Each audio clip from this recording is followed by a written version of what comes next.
C'est parti. Bonjour à tous et à toutes de nouveau. On va parler du vivant.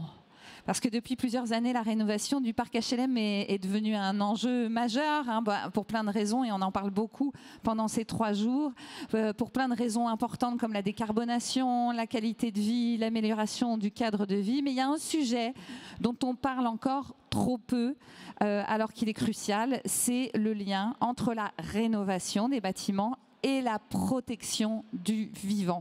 Parce que très souvent, au démarrage d'un chantier, eh bien, on ne s'y attend pas. Il y a des habitants qui sont là, qui nous attendent et qui n'avaient pas forcément envie de nous voir. Mais voilà, des martinets, des hirondelles, des faucons cresserelles, même des chauves-souris. D'ailleurs, on va en parler dans quelques instants. Et quand on les découvre à ce moment-là, c'est déjà trop tard.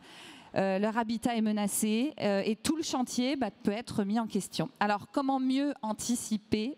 Comment permettre aux bailleurs sociaux d'intégrer dès le départ la protection de la biodiversité dans leurs projets? C'est ce dont on va parler maintenant avec Emmanuelle Cos, qui nous fait le plaisir de revenir sur ce parvis, présidente de l'USH, Alain Bougrain-Dubourg, président de la Ligue de la protection des oiseaux, bonjour, et Benoît Lemaigre, directeur général de Val-de-Berry, bonjour. Et restez bien jusqu'à la fin parce que justement, à la fin, on va avoir un moment assez fort, la signature d'une convention de partenariat entre l'USH et la Ligue de protection des oiseaux. Alors, je vais vous proposer de commencer par le terrain. Alors, évidemment, Monsieur Bougrain-Dubourg, vous êtes aussi dans le terrain, mais là, on fait vraiment dans le concret. On va écouter le retour d'expérience de Benoît Lemaigre parce que il semble que chez Val-de-Berry, premier bailleur du département du Cher, vous avez appréhendé la question de la protection de la biodiversité et plus spécifiquement donc des chauves-souris depuis plusieurs années. Racontez-nous. Eh bien, tout à fait. Alors, comme toutes les belles histoires, elle est née d'une rencontre entre notre président de Val-de-Berry, Emmanuel Riotte, notre responsable RSE, Florian Beauvais, et le directeur du Muséum d'histoire naturelle, qui est un passionné de chauves-souris, et qui est venu nous voir en nous disant « Est-ce que vous savez que vous en tuez des dizaines, voire des centaines par an ?» Alors, bien évidemment, nous ne le savions pas, nous ne l'imaginions pas. Il nous est bien sûr convaincu des bienfaits des chauves-souris, rassuré sur le fait qu'elles ne se coincent pas dans les cheveux, comme certains le craignent. Et donc, on a essayé de chercher ensemble une solution. Alors, il fallait déjà les repérer, parce qu'il n'y en a pas partout. Par contre, elles sont là où vous ne vous attendez pas. Une fissure d'1 centimètre dans un immeuble, vous pouvez avoir 200 chauves-souris cachées à l'arrière. On peut le voir là sur la première image. Vous le voyez en haut à gauche et en bas à gauche sur les photos. Incroyable. Donc, première étape, il fallait les repérer. On a donc signé une convention avec eux, avec l'association Eco-Kyros, et qui gracieusement viennent sur nos échafaudages, au démarrage du chantier, voir s'ils ne sont pas parfois en sommeil, en hibernation, ou simplement en train de nicher au quotidien. Et après, on s'est dit, faut les aider à déménager. Donc, on a essayé de créer des gîtes. Et comme toute expérimentation, la première n'a pas été forcément la bonne. Et il nous a fallu au moins 2 types de gîtes avant de trouver un système qui fonctionne. Et maintenant, voilà, on peut dire qu'on les repère, on les sauve, on les héberge. Et tout ça en partenariat aussi avec nos locataires, qui sont très à l'écoute de ce mode de fonctionnement, qui parfois nous aident, vont repérer s'il n'y a pas du guano tombé sous le gîte. Ils disent, ça y est, il est habité. Et donc, il y a une acculturation auprès de nos locataires, auprès de nos collaborateurs, bien évidemment, qui s'est faite. Et aujourd'hui, c'est devenu notre quotidien. J'ai même envie de dire que notre fierté, c'est d'arriver à faire quelque chose sur lequel nous ne sommes pas contraints. Aujourd'hui, quand on monte une opération, on commence par regarder tout ce que la réglementation nous impose. Et déjà, on essaie de satisfaire à tout. Nous, aujourd'hui, on arrive à faire quelque chose en plus qui n'est pas obligatoire. Et ça, c'est une vraie fierté. Effectivement, c'est une belle histoire. Alain Bougrain-Dubourg, vous entendez donc ici le témoignage assez intéressant d'un bailleur engagé en la matière, mais pour la Ligue de protection des oiseaux, la situation de l'avifaune, donc des oiseaux, que l'on rencontre en ville, c'est quand même toujours assez préoccupant pour vous, non ? Oui, alors d'abord, il n'y a pas que les oiseaux. On s'occupe également des chiroptères, des batraciens, des reptiles. Et en fait, le bâtiment, c'est une ménagerie. on a tendance à penser que c'est à la campagne ou dans la forêt ou dans les zones humides qu'on trouve la diversité. En fait, elle est extrêmement présente dans le bâtiment. Le problème, c'est qu'on assiste à un déclin terrible. Et pour le vérifier, il y a le programme Stock, suivi temporel des oiseaux communs, qui est porté par le Muséum national d'histoire naturelle et qui nous donne des indications sur l'état des oiseaux, soit en forêt, soit à la campagne, soit en milieu urbain. Et on voit qu'on a perdu près de 30% des populations d'oiseaux en milieu urbain. Or, l'oiseau, c'est l'indicateur de l'ensemble de la biodiversité. Quand ces populations sont en nombre, c'est tout le cortège du vivant, les petits batraciens, les insectes évidemment, les reptiles, etc., qui s'épanouit. Quand au contraire, les populations s'effritent, c'est la biodiversité qui s'estompe. Alors on connaît les causes, hein. Il y a l'artificialisation, on parlait ensemble de ZAN, il y a beaucoup de gens qui n'en veulent pas. Mais c'est près de 30 000 kilomètres carrés qui sont aménagés avec du béton et de l'asphalte chaque année dans notre pays. Qu'est-ce qu'on veut à terme comme France? Donc il faut réapprendre à utiliser les friches industrielles, à bâtir en vertical, etc. C'est pas arrêter de bâtir, c'est de bâtir autrement. Alors il y a la pollution lumineuse, il y a bien d'autres raisons. Et on sait aussi que la biodiversité est indispensable à l'homme. On n'a pas de deuxième planète. On ne vivra pas hors sol. On a besoin, c'est prouvé scientifiquement, de ce vivant qui nous entoure. Je ne parle même pas de la pollinisation, je parle de la santé mentale. Si on n'a pas le chant des oiseaux, la capacité de s'épanouir dans un brin de nature, on meurt doucement, on s'effrite. Donc, essayons de rétablir cette communication. Alors nous, pour essayer de construire, parce que c'est ça l'idée, on a créé en 2013 une association, un groupe en fait, qui s'appelle U2B, Urbanisme, Biodiversité et Bâti. Et on s'est adressé aux grands. Alors vous avez Bouygues, Vinci, enfin tous les grands, du bâtiment, en leur disant est-ce que vous êtes d'accord pour qu'on dialogue ensemble, comme ça se fait dans ce salon du reste? Et il s'est passé quelque chose de magique, un peu comme le Grenelle de l'environnement, c'est que les gens non seulement ont accepté de parler, mais ont surtout échangé leurs expériences. C'est-à-dire que ceux qui s'étaient engagés dans des démarches qui avaient vu que ça fonctionnait étaient prêts à le dire aux autres. Alors que d'habitude, c'est un peu le précaré. Hein. Nous, on est les meilleurs, on fait ça, pas vous. Ben là, tout au contraire. Donc, ce sont des réunions qui ont lieu 3 fois par an. Et on construit, on est vraiment dans l'aménagement. Mais il y a urgence, il y a vraiment urgence. Et donc, je suis très heureux d'être ici, Emmanuel. D'abord, on se retrouve parce que déjà, quand tu étais ministre, on parlait de ces questions et je vois bien que ça commence à prendre. Mais vous savez, on parle beaucoup de la question climatique et c'est légitime, mais la biodiversité doit être intégrée à notre réflexion, à notre prise de conscience. C'est du reste que recommande le GIEC et l'IPBES, qui est la plateforme scientifique pour la biodiversité. Alors avant de nous donner les bonnes méthodes, les bonnes techniques que M. Lemaigre peut-être a suivies au moment de cette histoire incroyable, je voulais me retourner vers Emmanuel Cos, parce que pour vous, justement, intégrer davantage la protection du vivant dans l'activité des organismes HLM, c'est important, on le voit bien aujourd'hui. Quels sont les principaux enjeux pour les bailleurs sociaux? Alors tout d'abord, il me semble important de rappeler qu'il y a 3 ans, à mon initiative et aussi grâce à l'équipe de la direction des maîtrises d'ouvrage à l'Union qui en fait a répondu présente dès que je leur en ai parlé, on avait écrit un manifeste pour la protection de la biodiversité dans le cadre de nos actions, nous, bailleurs HLM, et notamment parce qu'il nous semble que c'est essentiel. On agit sur tellement de bâtis mais aussi de foncier. Et donc on avait écrit cette initiative, et aussi pour mettre en valeur tout ce qu'on fait sur la question de la biodiversité, la renaturation, la question de l'eau et tout ça. Mais c'est suite à une discussion avec Val de Berry, j'aurais pu y penser avant, mais qu'en fait, en discutant ensemble, et notamment de ce qu'ils avaient fait, ce que font d'ailleurs d'autres organismes HLM, hein, la LPO a beaucoup de partenariats avec des organismes HLM, mais on ne l'a jamais mis en avant.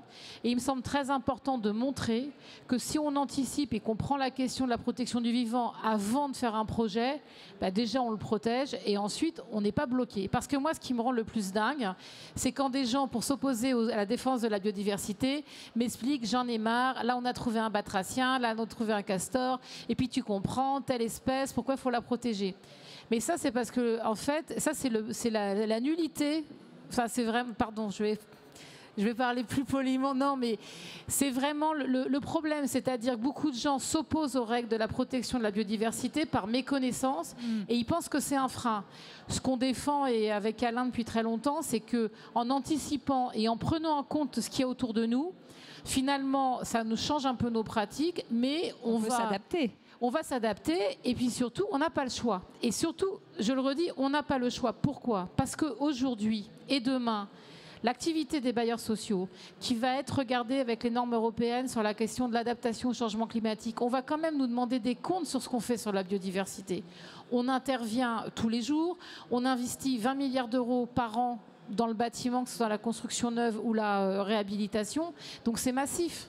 Quand on fait 25 000 rénovations par an comme cette année, je crains malheureusement que les 125 000 rénovations n'aient pas encore toutes prévues, ce qui a été mis en place par exemple à Val de Berry, alors que c'est le b.a.-ba.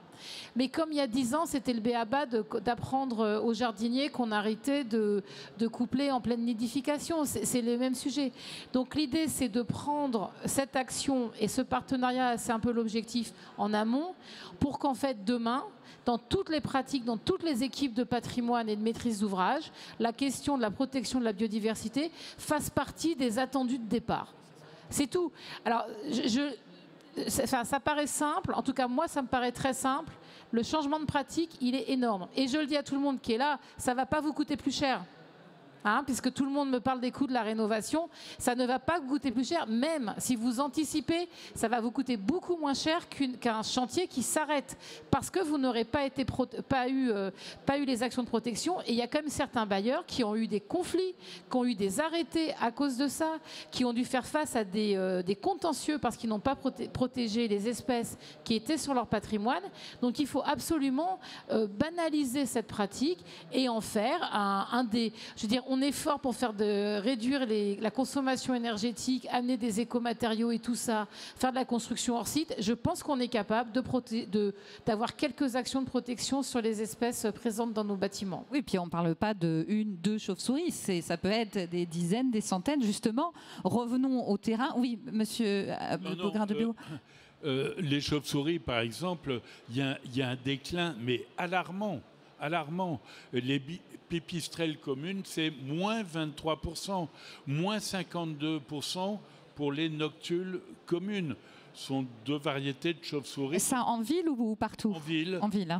Et ailleurs, mais ouais. Notamment, elles sont présentes autour des bâtiments.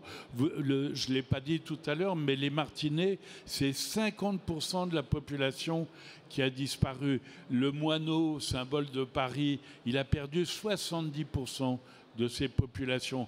Et les martinets, juste une anecdote triste, mais cet été, il y a eu une canicule comme on en a peu connu depuis si longtemps, et les martinets vont nidifier juste sous les tuiles ou dans des trous de mur en hauteur.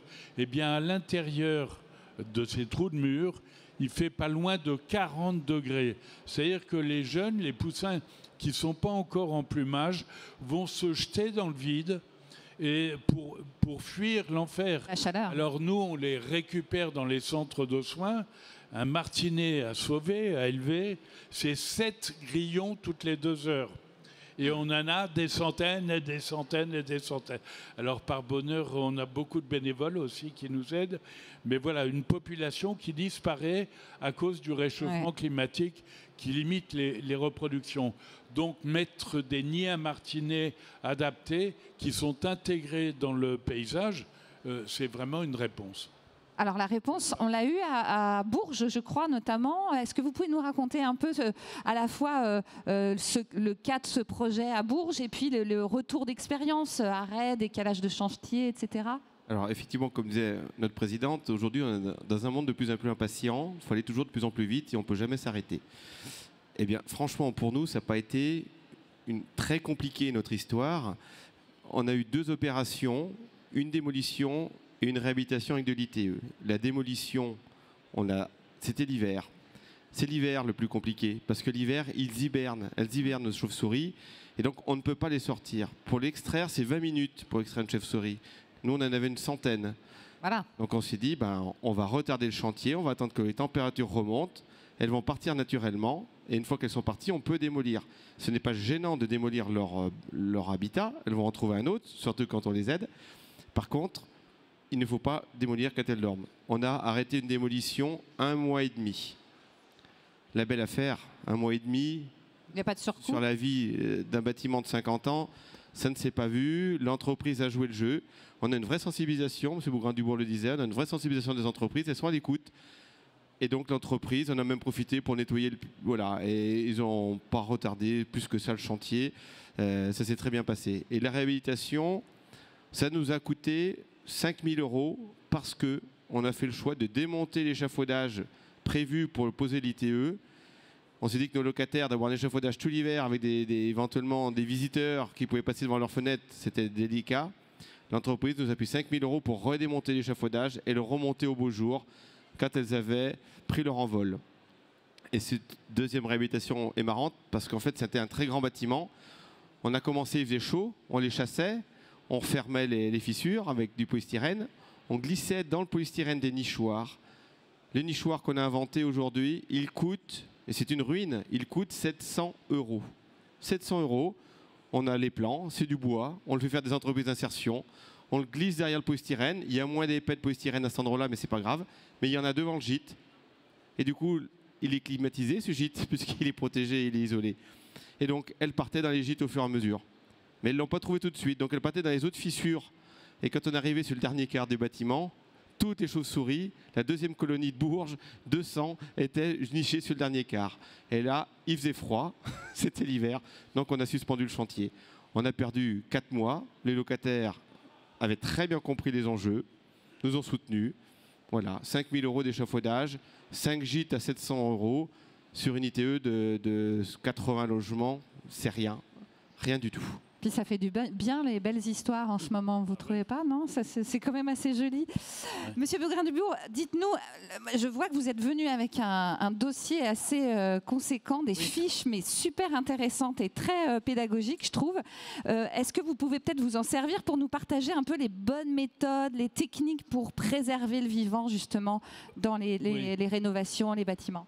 D'abord, comme l'a dit Emmanuel, la première recommandation, c'est de réfléchir à la biodiversité en amont. Dès le projet, le lancement du projet, on doit intégrer l'idée de la biodiversité. Comme ça, on n'a pas de surprise. La deuxième chose, ça vient d'être dit également, c'est de choisir la bonne période d'action. Il est certain qu'en pleine période de reproduction au printemps, c'est pas génial. Vaut mieux faire d'autres travaux. Voilà. Alors maintenant, nous, on a essayé d'initier des démarches avec les différents acteurs. On a réalisé avec l'OFB, Bouygues Immobilier, voilà, ils l'ont. Bon. Ce document qui est constitué de fiches pratiques, voilà, qui permettent vraiment de voir quelles sont les espèces, comment les intégrer, quelle est la réglementation. Et ça a été réalisé avec tous les acteurs.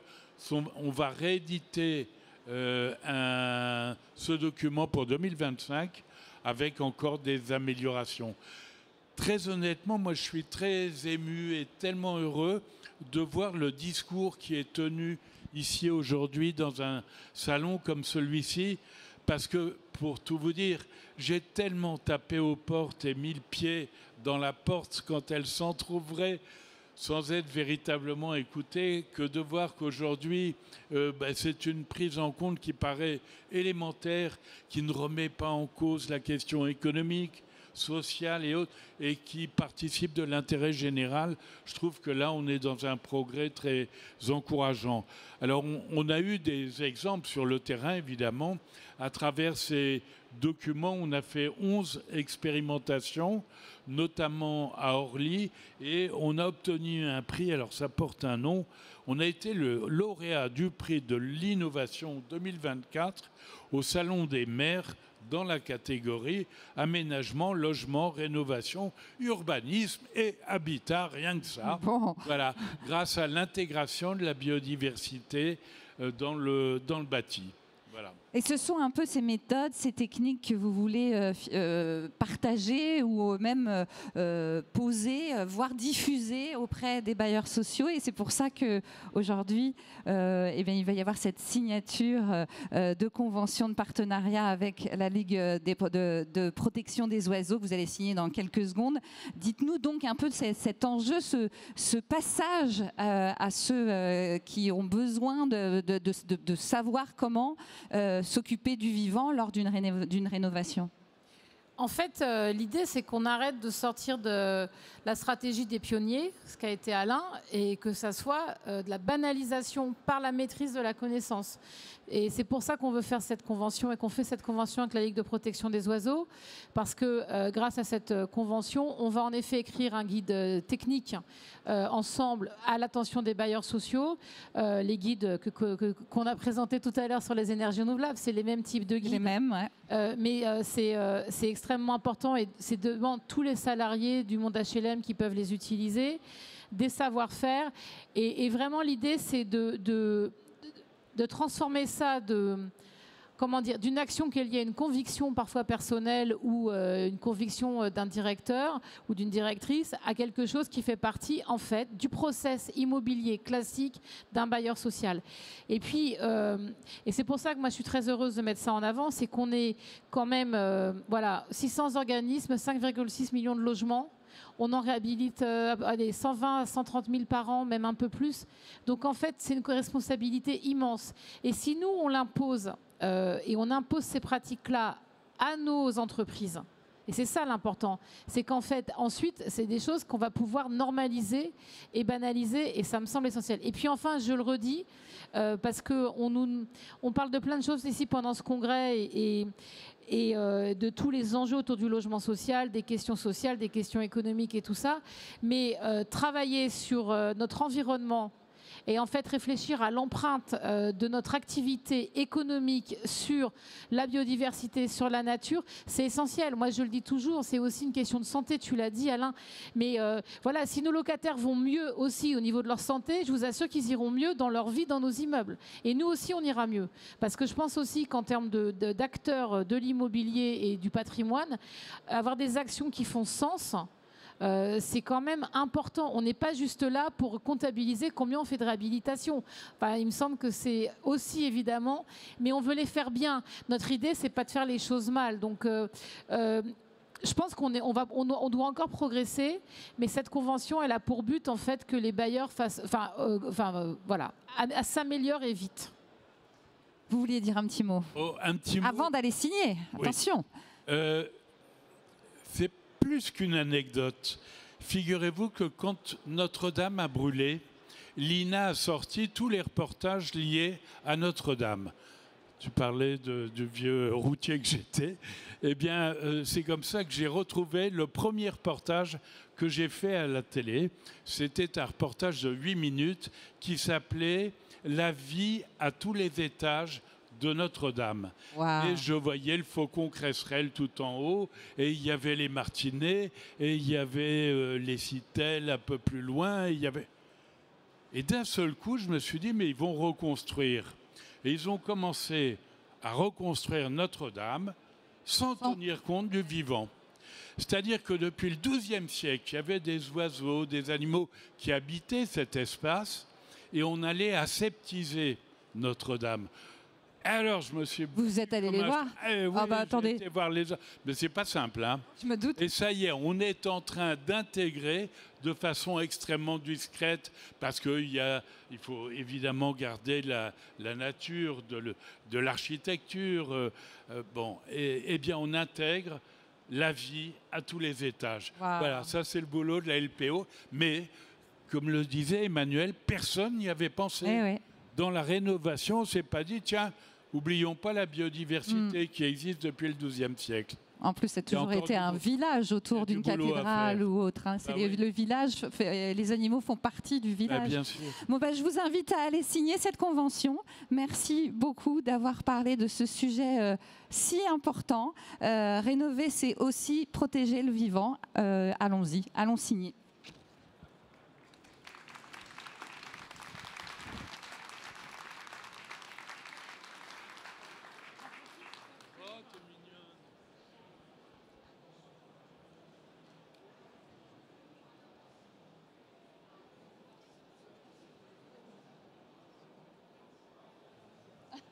Je vous le pose,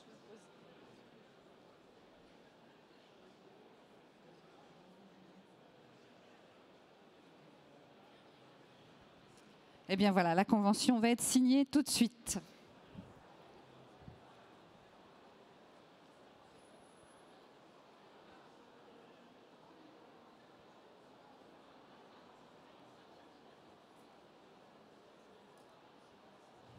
Merci.